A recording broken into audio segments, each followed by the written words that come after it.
Okay, so we continue on Stat 761, lecture number 9. So we were left at binary options. We were explaining what binary options were, and we got cut off due to poor internet connection, but let's go back there. So indeed, let's see. So binary options, these are options that provide a fixed payoff of $100 if the strike price is reached. For example, a binary call with a strike price of $50 provides a payoff of $100 if the price of the underlying stock exceeds $50 on the expiry date and zero otherwise. A binary put with a strike price of $50 provides a payoff of $100 if the price of the stock is below $50 on the expiry date and zero otherwise. Binary options are discussed further in chapter 26. Credit event binary options. These are options that provide a fixed payoff if a particular company, known as the reference entity, suffers a credit event by the maturity date. Credit events are defined as bankruptcy, failure to pay interest or principal on debt, and the restructuring of the debt. Maturity dates are in December of a particular year, and payoffs, if any, are made on the maturity date. A CBO, a credit event binary option, is a type of a credit default swap. So doom options, these are deep out of the money put options because they have a low strike price, they cost very little, they provide a payoff only if the price of the underlying asset plunges. Doom options provide the same sort of protection as CBOs, which have just been described. So let's go back to our slides.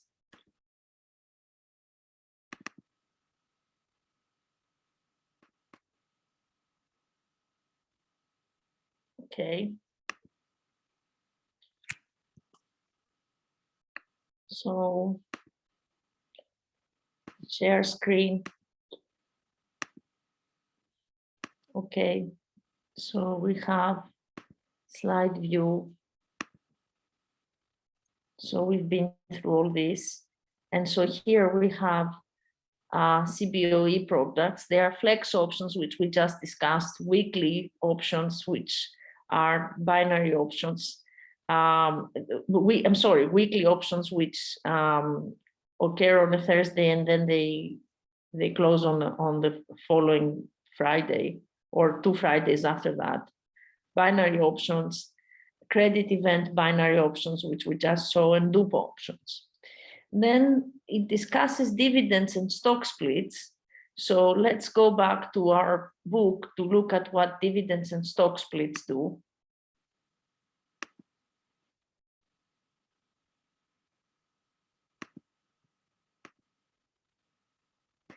Okay, so the early over-the-counter options were dividend protected.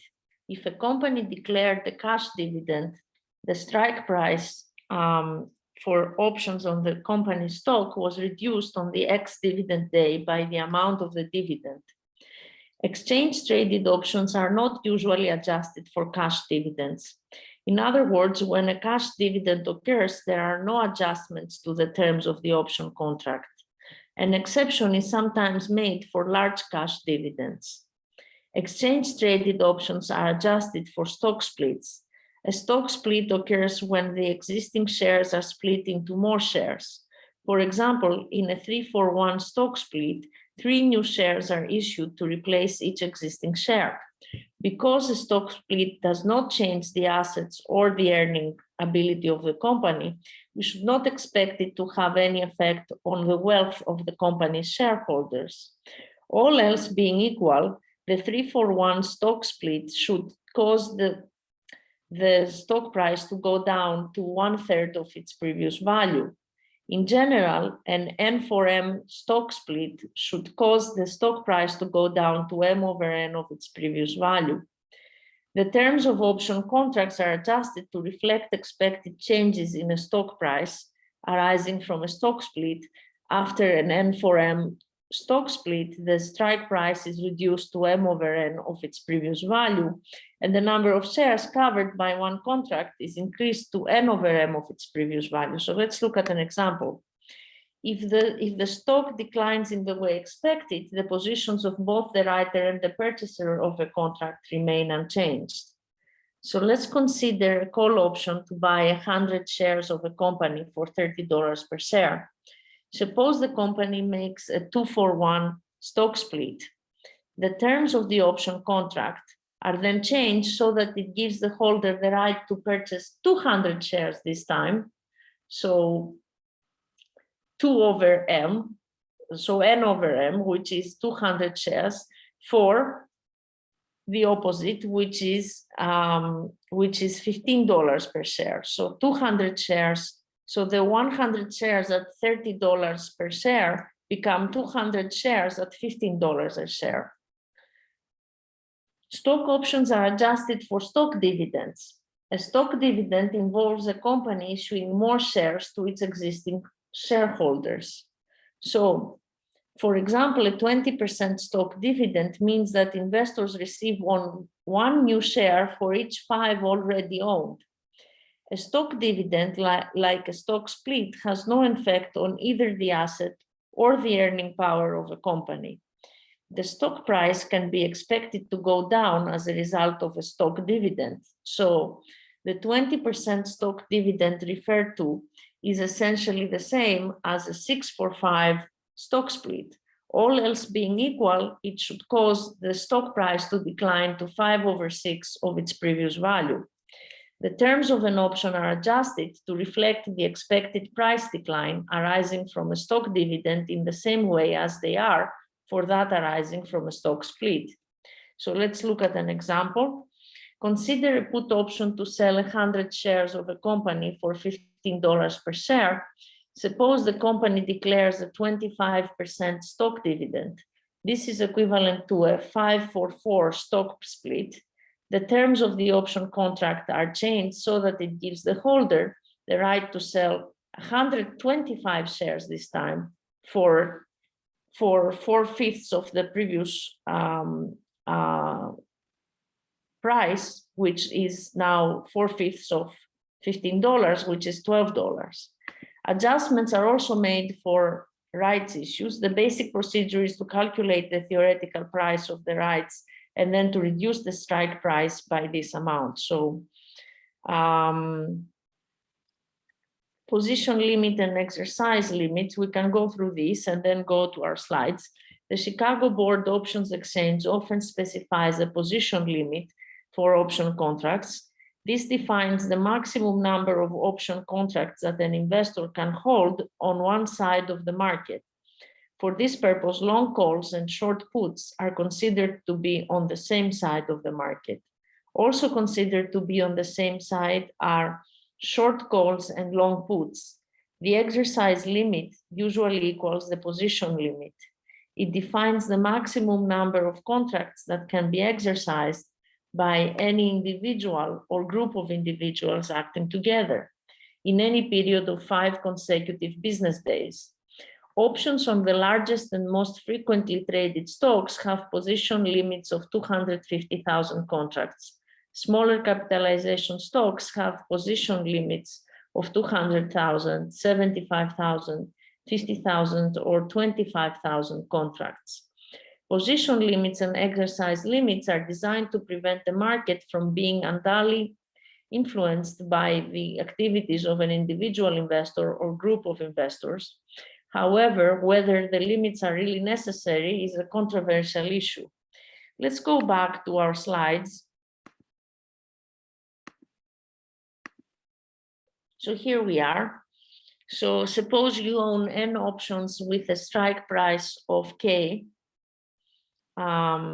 No adjustments are made to the option terms for cash dividends. When there is an N4M stock split, then the strike price is reduced to MK over N, and the number of options is increased to N over M times N. Stock dividends are handled similarly to stock splits. So consider a call option to buy 100 shares for $20 per share. How should the terms be adjusted for a 2-for-1 stock split and for a 5% stock dividend? Let's see for 1 second. So here, so what we have,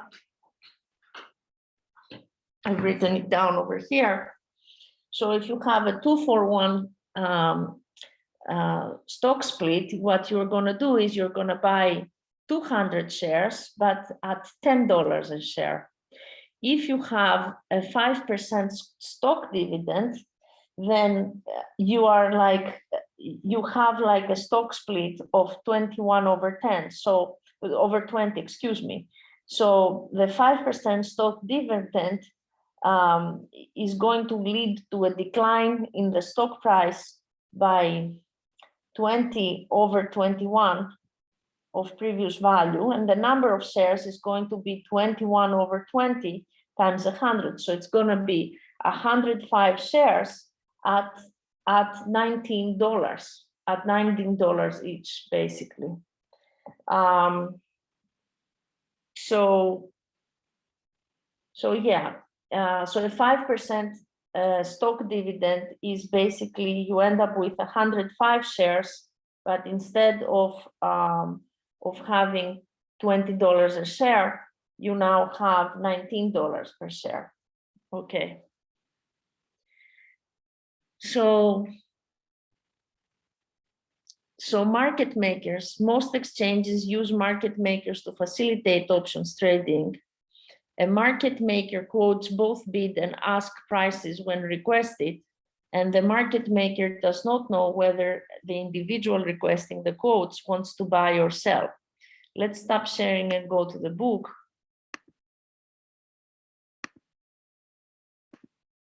Okay, so for trading, that's exactly where this is going to talk about market makers. So traditionally, exchanges have had to provide a large open area for individuals to meet and trade options. This has changed. Most derivative exchanges are fully electronic, so traders do not have to physically meet. The International Securities Exchange launched the first all-electronic options market for equities in the United States in May of 2000. Over 95% of the orders at the Chicago Board Options Exchange are handled electronically.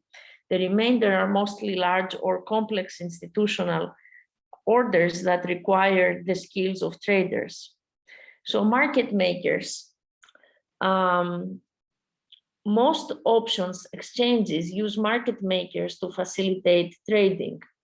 A market maker for a certain option is an individual who, when asked to do so, will quote both the bid and an offer price on the option.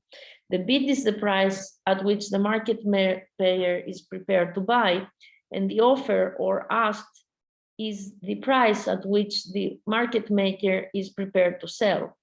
At the time the bid and offer prices are quoted, the market maker does not know whether the trader who asked for the quotes wants to buy or sell the option. The offer is always higher than the bid, and the amount by which the offer exceeds the bid is referred to as the bid-offer spread. The exchange sets upper limits and for the bid-offer spread. For example, it might specify that the spread be no more than $0.25 for options priced at less than 0.50 for options priced between 0.50 and 10, $0.75 for options priced between $10 and $20, and $1 for options priced over $20. The existence of the market maker ensures that buy and sell orders can always be executed at some price without any delays.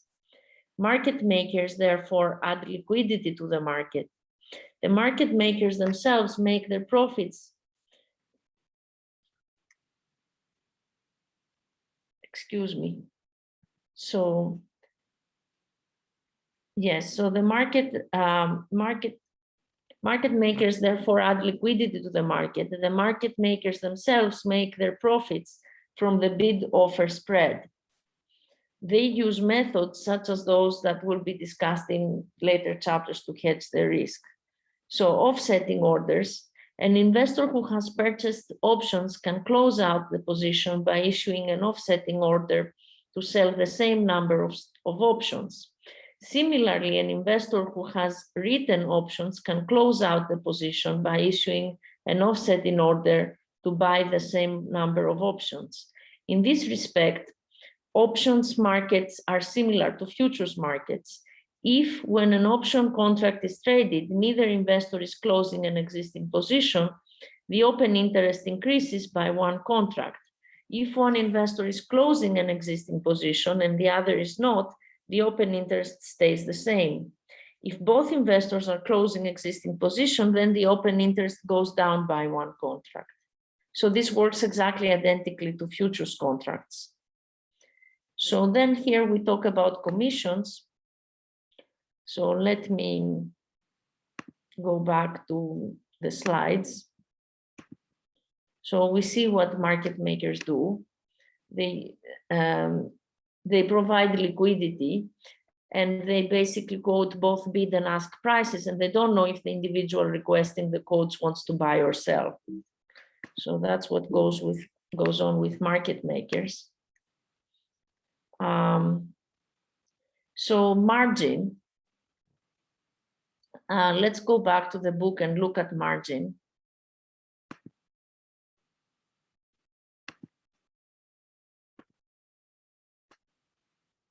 Commissions. So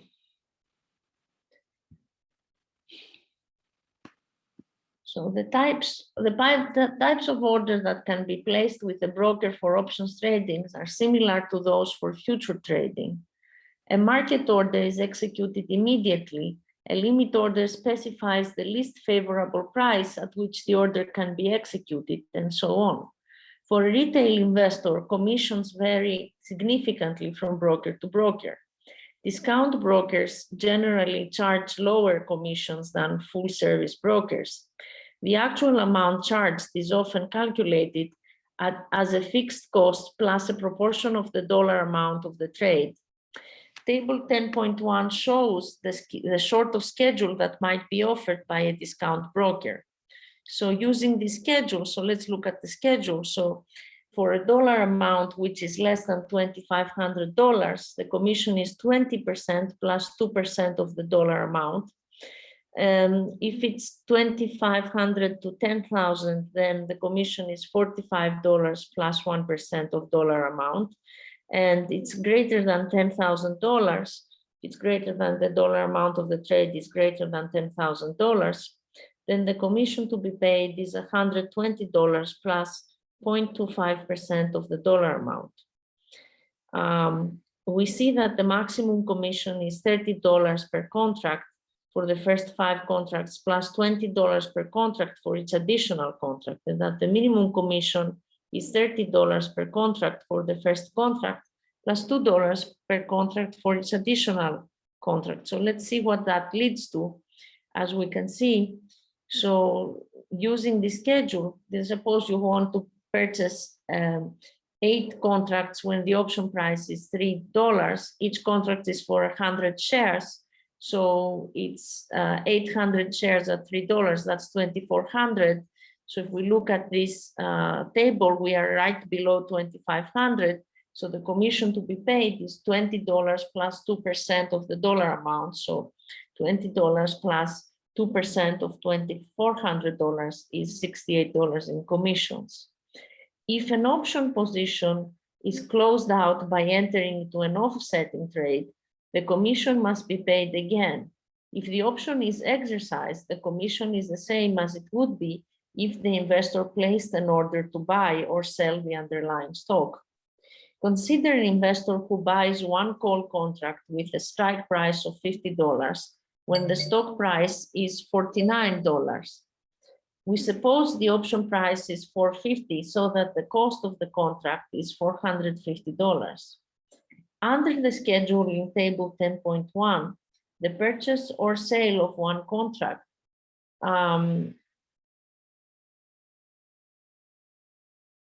always costs $30. Both the maximum and the minimum commission is $30 for the first contract. Suppose that the stock price rises and the option is exercised when the stock reaches $60. Assuming that the investor pays 0.75% commission to exercise the option and a further 0.75% commission to sell the stock, there is an additional cost of twice 0.75% times $60 times 100,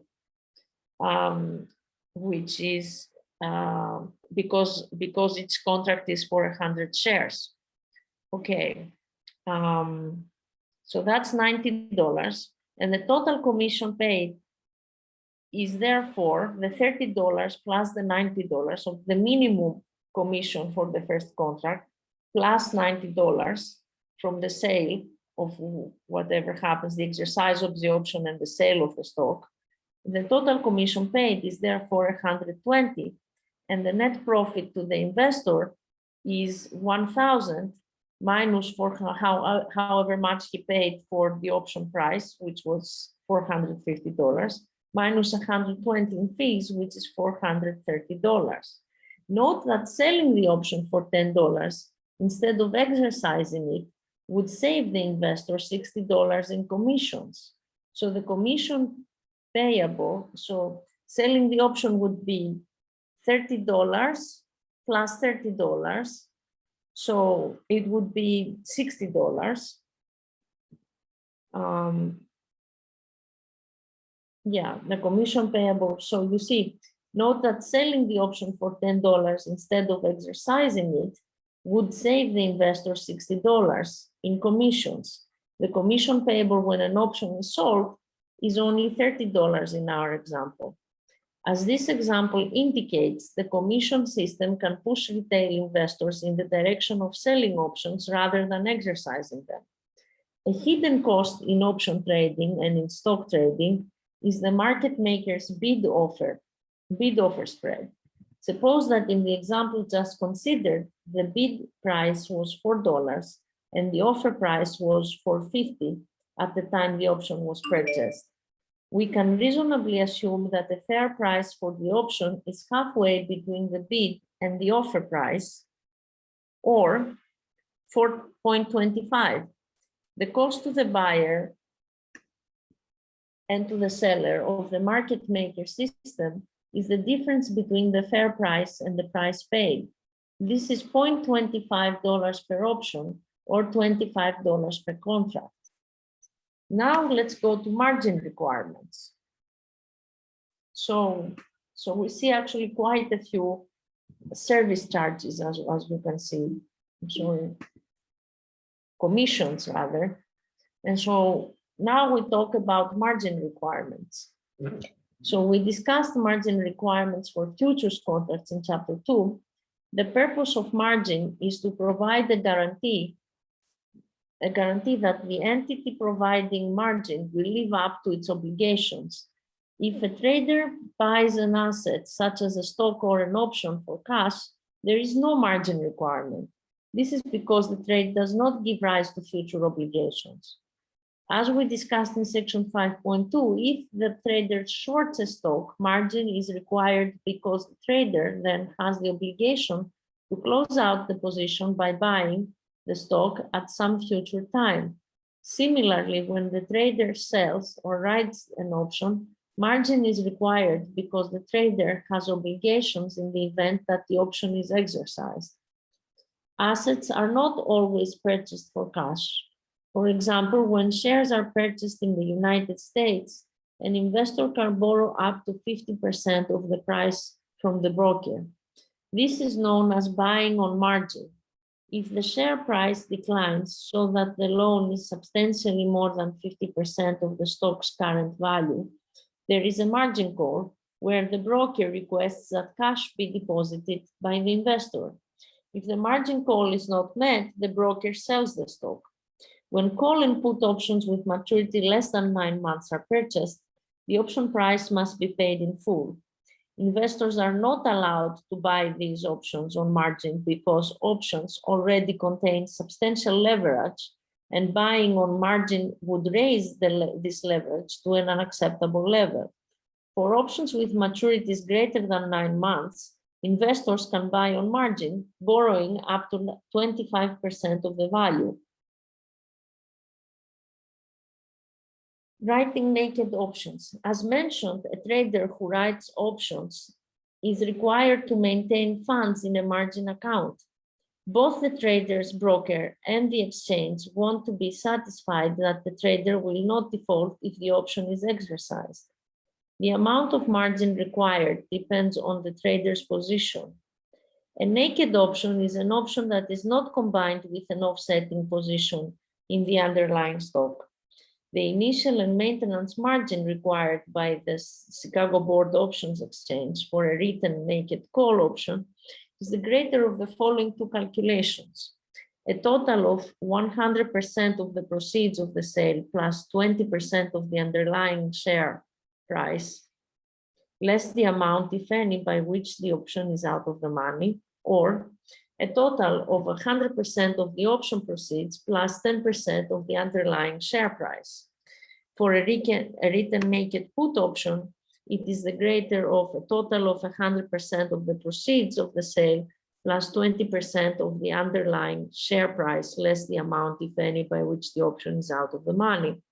A total of 100% of the option proceeds plus 10% of the exercise price. One of the two, whichever one is bigger. We're going to see an example in a second.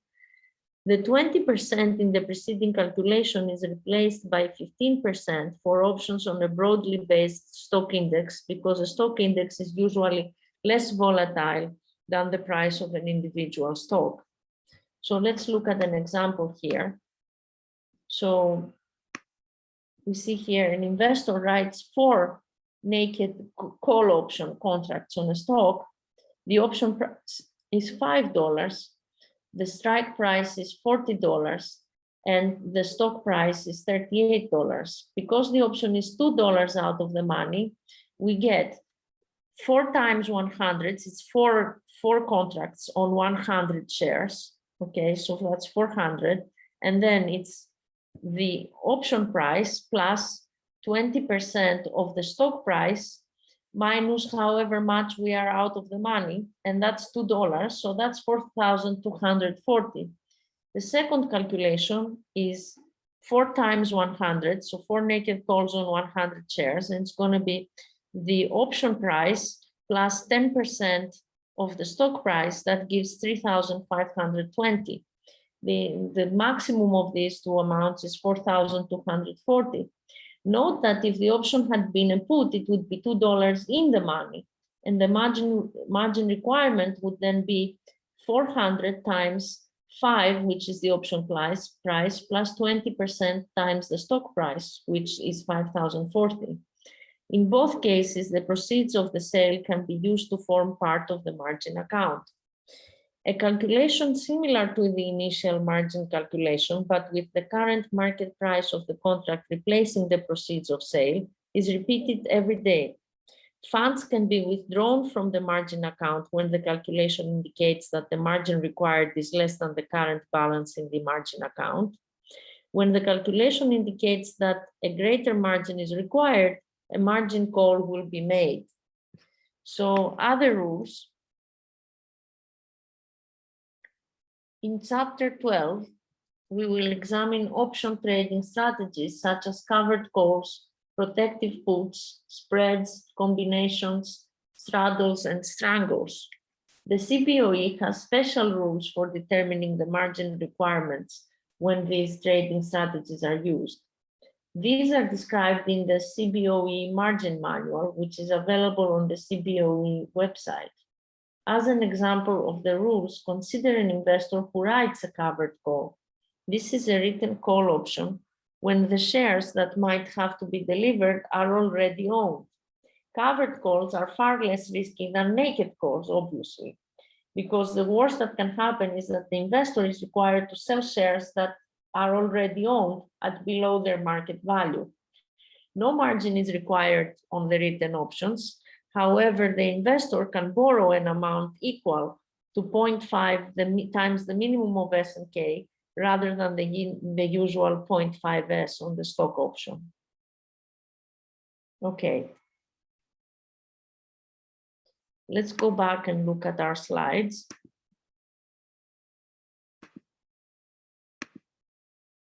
So yes, so margin is required when options are sold. When a naked option is written, the margin is the greater of a total of 100% of the proceeds of the sale plus 20% of the underlying share price, less the amount, if any, by which the option is out of the money. And the total of 100% of the proceeds of the sale plus 10% of the underlying share price or the exercise price.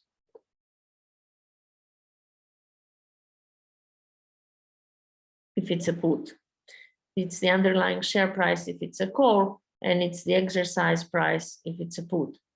For other trading strategies, there are other special rules. Okay, so let's stop sharing here. Let's go back to the book.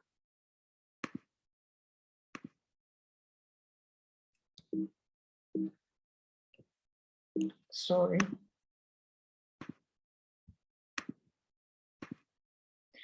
So the options clearing corporation, this is where how things get cleared through. It's like the exchange, basically.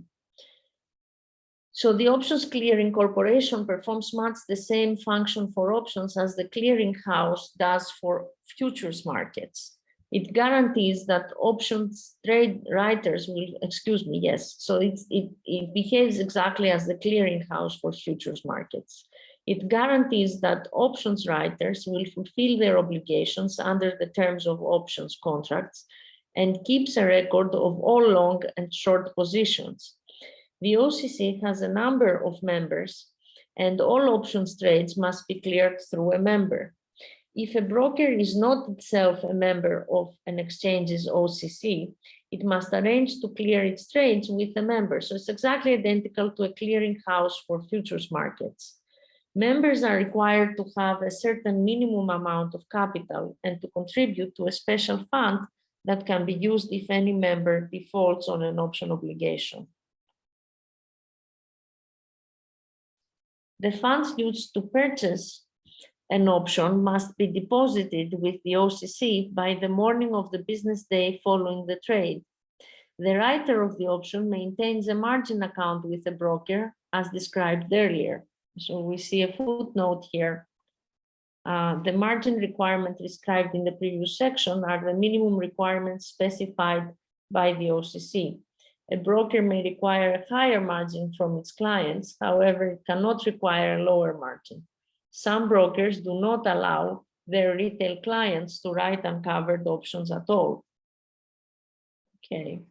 The broker maintains a margin account with the OCC member that clears its trades. The OCC member, in turn, maintains a margin account with the OCC. Exercising the option. So when an investor instructs a broker to exercise the option, the broker notifies the OCC member that clears its trades. This member then places an exercise order with the OCC. The OCC randomly selects a member with an outstanding short position in the same option. The member, using a procedure established in advance, selects a particular investor who has written the option.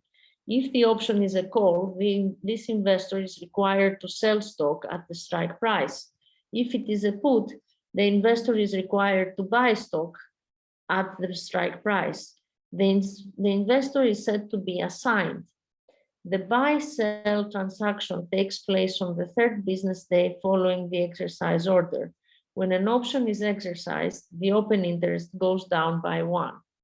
At the expiration of the option, all in-the-money options should be exercised unless the transaction costs are so high as to wipe out the payoff from the option.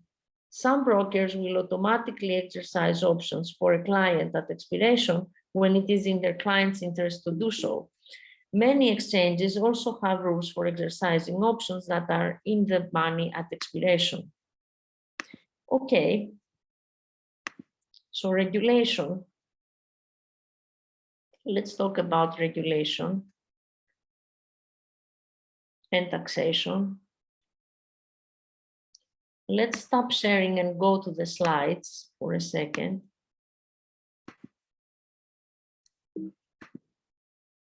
Oh, warrants. We haven't reached warrants. We need to talk a little more about regulation and taxation to talk about warrants. So give me a second. So let's share the screen again. So regulation. Exchange traded options markets are regulated in a number of different ways. Both the exchange and options clearing corporations have rules governing the behavior of traders. In addition, there are both federal and state regulatory authorities. In general, options markets have demonstrated a willingness to regulate themselves. There have been no major scandals or defaults by OCC members. Investors can have a high level of confidence in the way the market is run. The Securities and Exchange Commission is responsible for regulating options markets in stocks, stock indices, currencies, and bonds at the federal level. The Commodity Futures Trading Commission is responsible for regulating markets for options on futures. The major options markets are in the states of Illinois and New York. These states actively enforce their own laws on unacceptable trading practices.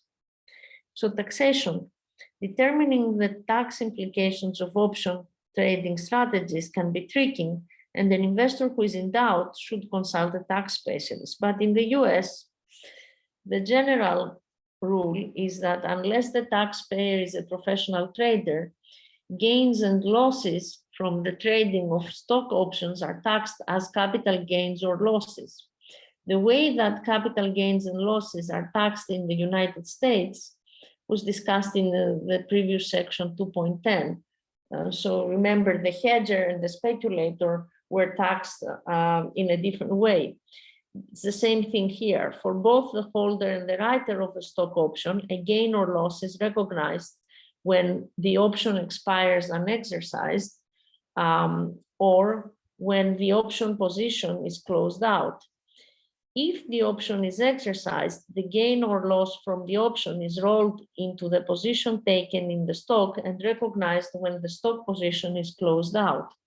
For example, when a call option is exercised, the party with a long position is deemed to have purchased the stock at the strike price plus the call price. This is then used as a basis for calculating this party's gain or loss when the stock is eventually sold. Similarly, the party with the short call position is deemed to have sold the stock at the strike price plus the call price. When a put option is exercised, the seller of the option is deemed to have bought the stock for the strike price less the original put price, and the purchaser of the option is deemed to have sold the stock for a strike price less than the original put price. Okay, so wash sale rule. One tax consideration in option trading in the United States is the wash sale rule. To understand this rule, imagine an investor who buys a stock when the price is $60 and plans to keep it for the long term. If the stock price drops to $40, the investor might be tempted to sell the stock and then immediately repurchase it so that the $20 loss is realized for tax purposes. To prevent this practice, these tax authorities have ruled that when the repurchase is within 30 days of the sale, between 30 days before the sale and 30 days after the sale, any loss on the sale is not deductible. This disallowance also applies when within the 61-day period, where within the 61-day period, the taxpayer enters into an option or similar contract to acquire the stock. Thus, selling a stock at a loss and buying a call option within a 30-day period will lead to the loss being disallowed. So constructive sales, Prior to 1997, if a United States taxpayer shorted the security while holding a long position in a substantially identical security, no gain or loss was recognized until the short position was closed out. This means that short positions could be used to defer recognition of a gain for tax purposes. The situation was changed by the Tax Relief Act of '97.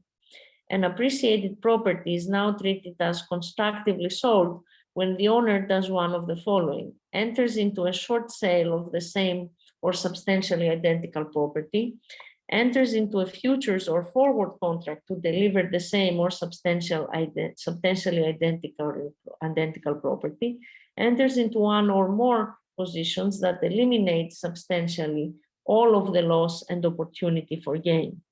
It should be noted that transactions reducing only the risk of loss or only the opportunity for gain should not result in constructive sales. Therefore, an investor holding a long position in a stock can buy in-the-money put options on the stock without triggering a constructive sale. Tax practitioners sometimes use options to minimize tax costs or maximize tax benefits.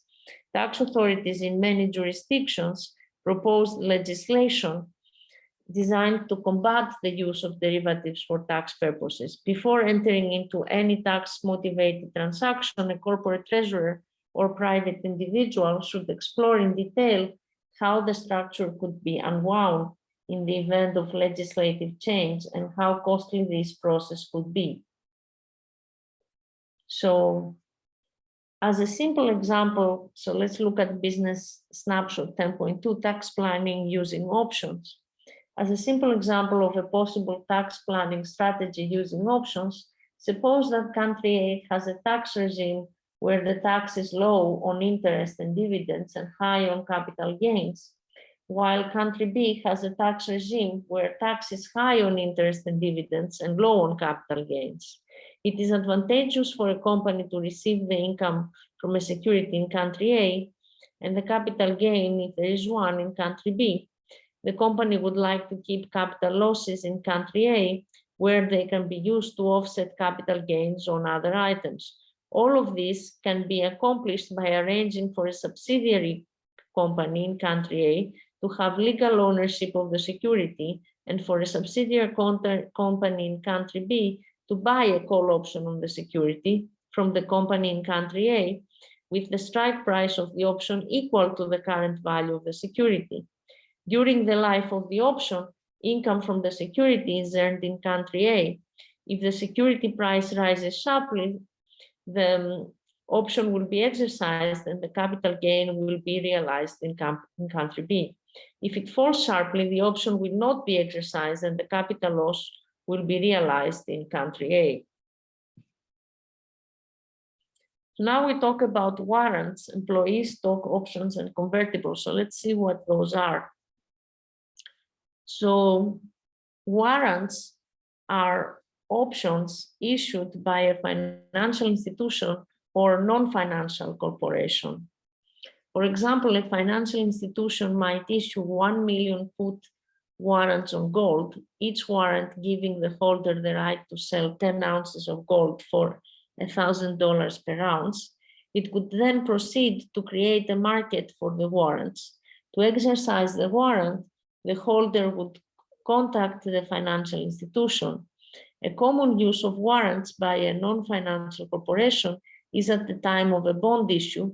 The corporation issues call warrants, giving the holder the right to buy its own stock for a certain price at a certain future time, and then attaches them to the bond to make the bonds more attractive to the investors.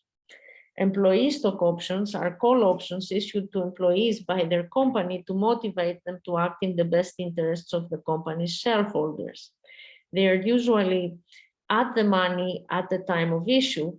Accounting standards now require them to be expensed at fair market value on the income statement of the company.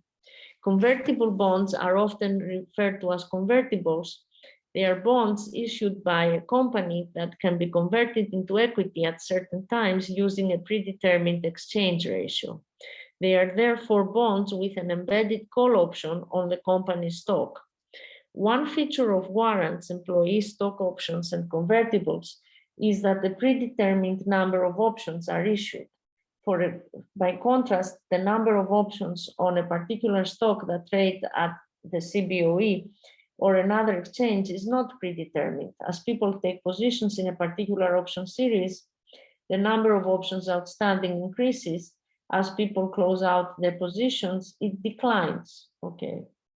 Warrants issued by a company on its own stock, employee stock options, and convertibles are different from exchange-traded options in another important way. When these instruments are exercised, company issues more shares of its own stock and sells them to the option holder for the strike price. The exercise of the instruments therefore leads to an increase in the number of shares of the company stock that are outstanding. By contrast, when an exchange-traded call option is exercised, the party with a short position buys in the market shares that have already been issued and sells them to the party with the long position for the strike price. The company whose stock underlies the option is not involved in any way. Okay, so let's go back and look at our slides.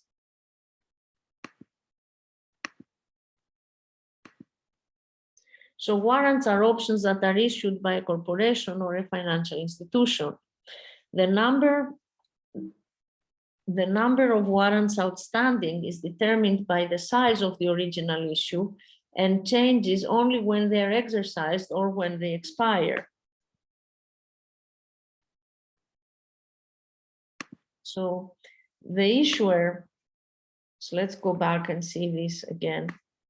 So the number of warrants outstanding is determined by the size of the original issue and changes only when they're exercised or when they expire.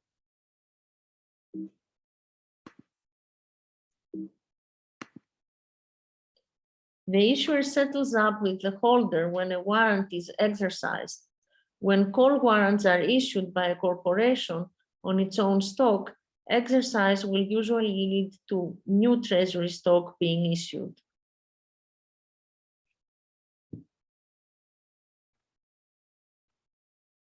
The issuer settles up with the holder when a warrant is exercised. And when call warrants, the issuer settles up with the holder when a warrant is exercised. When call warrants are issued by a corporation on its own stock, exercise will usually lead to new treasury stock being issued. Employee stock options are a form of remuneration,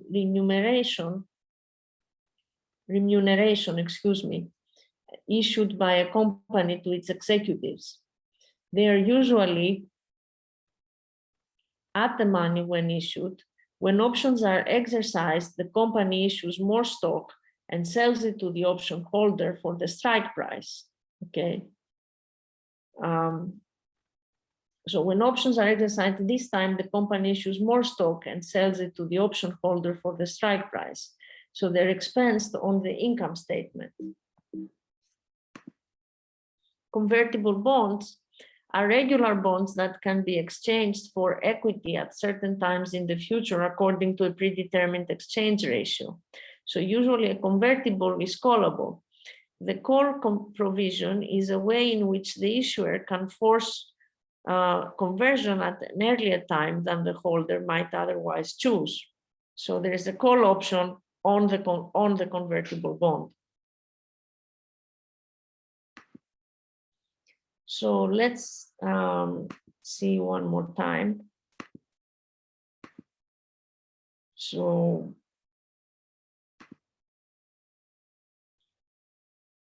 we have so we see they issue more stock whenever there is a warrant. Okay, so in a warrant or employee stocks, then when the time comes to exercise them, they will issue more stock. So the exercise of the instruments therefore leads to an increase in the number of shares of the company stock that are outstanding. Whereas by contrast, when an exchange traded call option is exercised, the party with the short position buys in buys in the market shares that have already been issued and sells them to the party with the long position for the strike price. So in an exchange, they have already been issued, but with employee stock options or warrants, more stock is issued. So over-the-counter options markets, let's look at that. So most of this chapter has focused on exchange-traded options markets. The over-the-counter market for options has become increasingly important since the early 1990s and is now larger than the exchange-traded market. As explained in chapter 1, the main participants in over-the-counter markets are financial institutions, corporate treasurers, and fund managers. There is a wide range of assets underlying the options. Over-the-counter options on foreign exchange and interest rates are particularly popular. The chief potential advantage of over-the-counter markets is that the option writer may default. This means that the purchaser is subject to some credit risk. In an attempt to overcome this disadvantage, market participants and regulators often require counterparties to post collateral. The instruments traded in the over-the-counter market are often structured by financial institutions to meet the precise needs of their clients. Sometimes this involves choosing exercise dates, strike prices, and contract sizes that are different from those offered by the exchange. In other cases, the structure of the option is different from standard puts and calls. The option is then referred to as an exotic option. Okay, so this is traded in the over-the-counter market. So an exotic option is traded in the over-the-counter market. So this is the end of lecture number 9, which is given to you in 2 parts, part 1 and part 2, because of problems we had with connectivity of the internet. Sorry for that, but basically this concludes lecture number 9 and chapter 10, basically, of John Hall. We will cover chapter 11 in the next lecture.